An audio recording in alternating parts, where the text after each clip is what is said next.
Our next panelist this morning is Heather Saavedra. Heather is a clinical instructor in the Department of Pediatrics and the Division of Genetics at the University of Texas Health Science Center in Houston.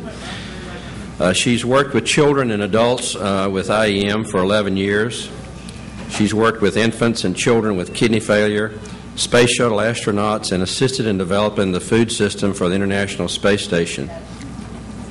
Her clinical experience has led her to an interest in bone mineral metabolism, and she is currently conducting research in adults with high Phe levels. And it's interesting that she's had this contact with the space adventures, and one of the things in my earlier life, my first job was as an exercise physiologist in the Peak of the Gemini program, started the Apollo program, and when we started keeping people static and not moving around and not exercising them, they started developing osteopenia. And so they've had to develop a lot of techniques now when the space astronauts are in space for lengthy periods of time for all sort of exercise and figuring out how to simulate bones with the Wolff law. The more you bang your bones, the harder they get. And Susan's a marathon runner. I guess she's got really hard bones because she bangs them all the time. So it's going to be interesting to see how we understand what's happening with this new finding with the osteopenia in PKU. So Heather, it's all yours.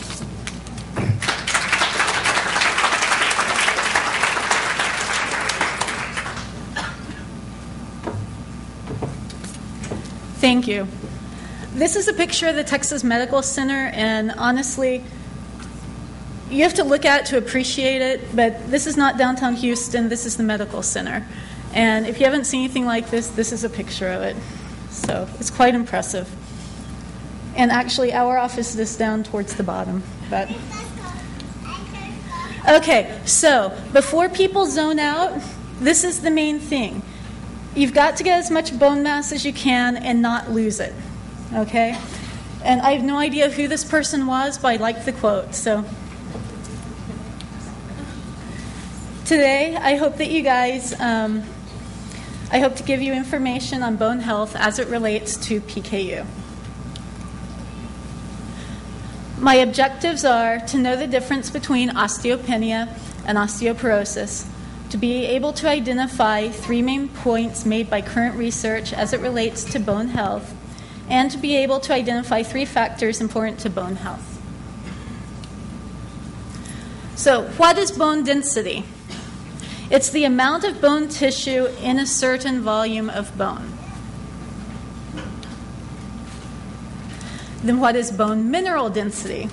It's a measure of bone density that reflects the amount of calcium in bones. It detects osteopenia and detects osteoporosis. So then, we use a DEXA scan to measure bone mineral density. And DEXA, it's the test, and then it stands for Dual Energy X-ray Absorptiometry. And this is a picture of a DEXA scan. So you just lay there and they take like an X-ray of you. What's osteopenia? It's a mild thinning of bone mass. It's not as severe as osteoporosis, and it's generally considered to be the first step on the road to osteoporosis. And then what's osteoporosis? I'm going over all these because we're going to talk about them in detail in a little bit. Again, it's a thinning of bones. It's a reduction in bone mass. It's because of a depletion of calcium and bone protein. Unchecked osteoporosis can lead to posture changes, physical abnormality, and decreased mobility. And what does bone look like? There's a picture of normal bone on your left, and it's more dense, it doesn't have as many holes. And then a bone with osteoporosis has a lot more holes. There are 2 types of bone cells. One is osteoblast, and it builds bones, and then osteoclasts break down bones. And then peak bone mass. Everyone hears about bone mass. What is it? It's the greatest amount of bone a person has during his or her life. It's typically reached by age 30, and up to 90% is achieved by age 18 in girls and by age 20 in boys. And factors that influence peak bone mass are genetic, things that you were born with and cannot change, like gender and race. Also having PKU. Okay, and these things may account for up to 75% of bone mass. Environmental things are like diet, physical activity, lifestyle, and they probably account for around the remaining 25%. So now we have the basics of bone talk, I'm going to say. So then we want to see, what do we know about bone and PKU? There are some studies out there, and not too many have been done in the U.S. Most have been done in Europe. There was a study in 1992 in Utah, and they followed 26 patients around between the ages of 2 and 25. The compliance with dietary therapy for PKU, they found, was associated with normal bone mineral development in young children. Older patients who follow the diet less carefully are at a risk for bone mineral content. Then there was another study in Greece in 1998 that looked at 48 children. 20 were males and 28 were females. They were between the ages of 2.5 and 17 years. They found severe osteopenia in 22 patients, and they found that bone loss was more prominent in those who were over 8 years of age. Bone density correlated significantly with age and Phe levels. So they concluded that a better, more restricted diet may correct osteopenia. A study from the Czech Republic in 1999 by Zeman looked at 44 patients. Their mean age was 16 years, and these had classical PKU. Not all of the studies identified if they were classical or whatever. Some of them just said PKU. They put people on Phe-restricted diets, and they were on a medical food product that was either made of Phe-free amino acid mixtures, which were enriched with calcium, or a low-Phe casein hydrolysate that did not have calcium. Phe-free formulas, in those patients that were taking the Phe-free formulas, they found that there was no effect on bone mineral density. But those who were on low-Phe casein hydrolysates had decreased bone mineral density. So you wonder, is it an effect of calcium? And then one of their main discussion points was that even well-treated people with PKU have a risk of osteoporosis. And that, again, like what I just said, the type of formula and its mineral content does have an impact.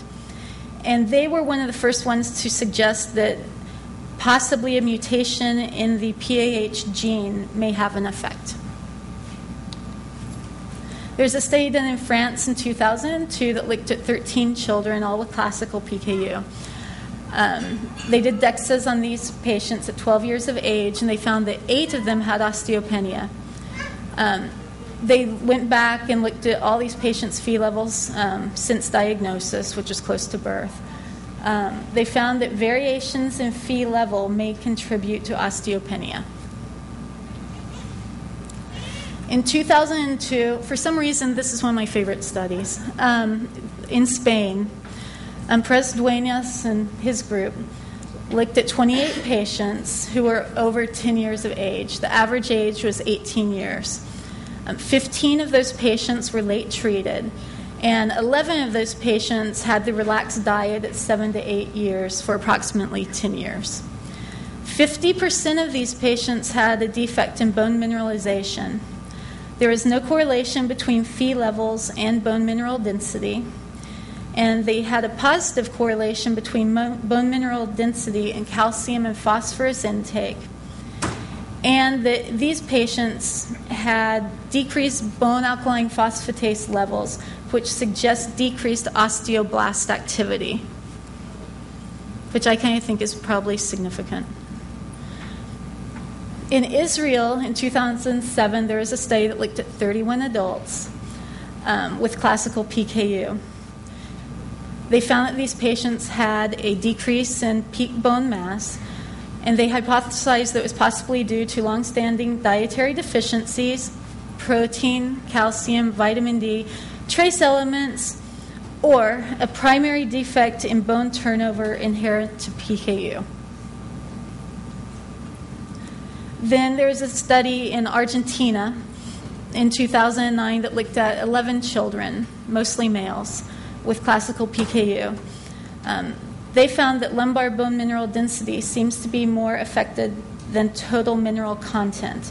Protein substitutes that they were using did not contain enough calcium, and then they recommended that calcium and protein intake be adequate during puberty.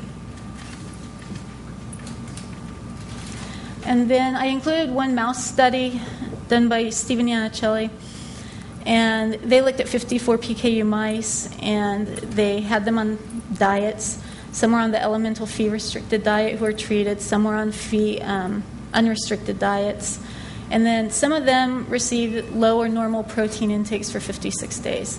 They found that high Phi levels may adversely affect bone status in PKU mice.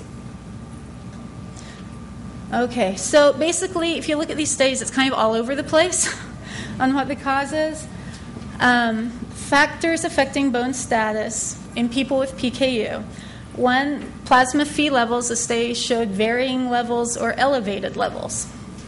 Dietary deficiencies, protein, which, what Lori said yesterday, is that the PKU diet is high in protein if you're taking your medical food product. If you are not, it's a low-protein diet. Calcium, vitamin D, and vitamin D is not only a problem in people with PKU, it's everyone. And then a question mark on mutations in the PAH gene that may have an effect, or possible decreased osteoblast activity. And then the diet, because I'm a dietitian, we have to put in the diet. Prolonged restriction of natural proteins, because most of people with PKU receive their protein from formulas, they're free amino acids.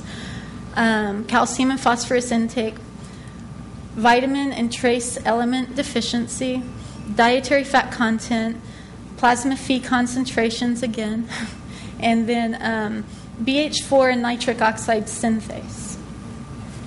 We're going to talk a little bit more about that later.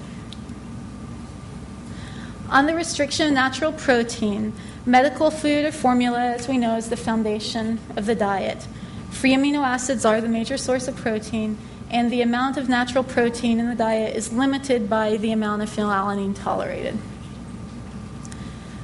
Calcium is a mineral and is found mainly in the hard part of bones. It functions to make healthy bones. It helps with muscle contractions, heart action, nervous system maintenance, and normal blood clotting. High intake of calcium is associated with higher peak bone mass. I wanted to look at the calcium content of some metabolic formulas. And what I did was, this is the milligrams of calcium in 28 grams of protein, which is 80% the recommended level for someone who is between 4 and 7 years of age. And I have lines where the DRIs are. And basically, to get enough protein in the others, well, what? For 1 to 4 years, it's 24 grams, and for 7 to 11, it's 32. So it's a little different. But what you're going to find is that, like Phoenix 2 phenylate essential, where I included the GMP Better Milk in here. What else? Phenylfree 2, Paraflex Junior, XP Maximum. Those tend to be adequate for that age group. Okay? And the group that really worries me is like the 9 to 13 years of age, because that's when you get into more, I don't want to drink it. Plus, the formulas don't really have enough calcium for them. Okay, and now we're on females, 11 years and older. And then I just I did most of the formulas, and you guys can see.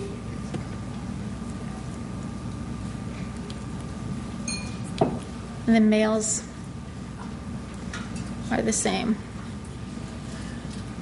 So, now vitamin D is involved in calcium metabolism. Magnesium and fluoride are also important. They're part of the bone matrix. Zinc, copper, and manganese are parts of enzyme systems involved in bone matrix turnover. Vitamin C and K, cofactors of key enzymes for skeletal metabolism. And then others thought to be important are folate, vitamins B6 and 12, and carotenoids. Vitamin D. It's a vitamin that promotes absorption and metabolism of calcium and phosphorus. And sunlight's very important because if you go out into the sun, the sunlight promotes synthesis of vitamin D in your skin. But there are things that get into that. If you have sunscreen on, if you park in a parking garage and take the covered walkway over and then sit in your office all day and go back and then you go to the indoor gym, when do you get sun exposure? And everyone goes, oh, but you guys are in Texas. You guys get a lot. Well, I'm sorry. In the summer, I don't go outside. It's like living in the north. You don't go outside in the winter. And then deficiency of vitamin D has been related to fractures. This Darling study in 2009 was not looking at PKU patients. It was just looking at the general population. And they published a meta-analysis of the effect of protein on bone. And they found that 1 to 2% of bone density was explained by protein intake. There was no significant difference between milk-based and soy protein found. Free amino acids were not examined. They said that there is a small benefit on bone health, but the long-term benefit of protein on bone health is not known. And that they said that problems will be seen with long-term protein restriction. So it all comes down to you guys have got to take your formula. Exercise is very important. The effects depend on the intensity, okay, the frequency, the duration, and the age at which it started. The anabolic or the building effect is greater in adolescence, and adequate calcium intake is necessary for the bone-stimulating action. So if you're exercising and not taking in enough calcium, it's not going to work quite right. Okay, now, this part is generated by all those questions I saw on the patient listserv and about a discussion that was on the physician listserv last week. So we're going to go into some bone densitometry issues. When the DEXA procedure, it assumes that the body is made of two compartments, bone and non-bone. Okay, the results are most frequently presented in bone mineral density, and it assumes that unless a fracture occurs, the volume of vertebrae remains stable over time. Problems in interpreting these results in children come because the child grows, and then the volume of vertebrae increases. And so there are some programs that do it in children, but it's not a place that every place can accommodate easily. And then we go into osteoporosis, to treat or not to treat.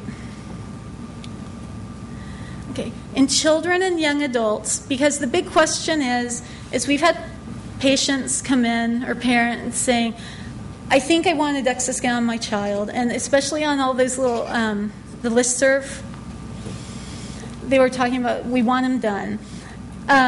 I met with our bone specialist, and she said that there is no data to support treatment in those without a history of multiple fractures. Medications are not without risk. So bisphosphonates generally are not given to females with childbearing potential, as the life in the skeleton is long and they don't know what the effect of the bisphosphonates are on the fetus. Teriparatide is an anabolic agent, and it's not appropriate in someone without fused epiphyses, in other words, someone who's still growing, because of a theoretical risk of osteosarcoma. So it goes back to, do we do a test that we're going to get a finding on that we may not treat anyway. So that it's kind of in a rock and a hard place. So in our center, this is what we have decided to do. Okay, we look at dietary and lifestyle factors. We review the medical food and formula, the type, the amount prescribed versus amount taken, and you have to drink the sludge. Because at camp, I have so many people come up and say, I go, oh man, there's sludge in there, you gotta drink it. No, our clinic says we don't have to drink the sludge. They give us more formula. I mean, I hear every single thing under the sun. It's quite funny. And then look at supplements or the need for them, calcium, vitamin D, others, and then review diet history. Review the diet history. We look at exercise. Weight bearing, walking, hiking, dancing, climbing the stairs, versus resistance like weights, water exercises, flexibility exercises like stretches, yoga, tai chi. We look at fracture history, sun exposure, and smoking. We also do the following labs: the comprehensive metabolic panel, a CBC with DIF, plasma amino acids, prealbumin, ferritin, intact PTH, magnesium, phosphorus, and 25-hydroxy vitamin D. We want to optimize calcium and vitamin D intake and try to get our patients to participate in weight-bearing exercise daily, like go for a walk. So what we have found, for about the past 10 months, we have been checking vitamin D levels on every single metabolic patient, well, except infants, that come into our clinic. And these findings are not just PKU, they're all of our metabolic patients. In Caucasians, most vitamin D levels have been normal. And remember, we are in Texas, we do get more sun. Some were at the low end of the normal range. Few have been slightly below normal, but not drastically. Where we've really seen the issues are in Hispanics and African Americans. 100% of our patients have been severely deficient in vitamin D. And that has to do with the darker the skin, the more sunlight you need, the more it has to do with all that issue.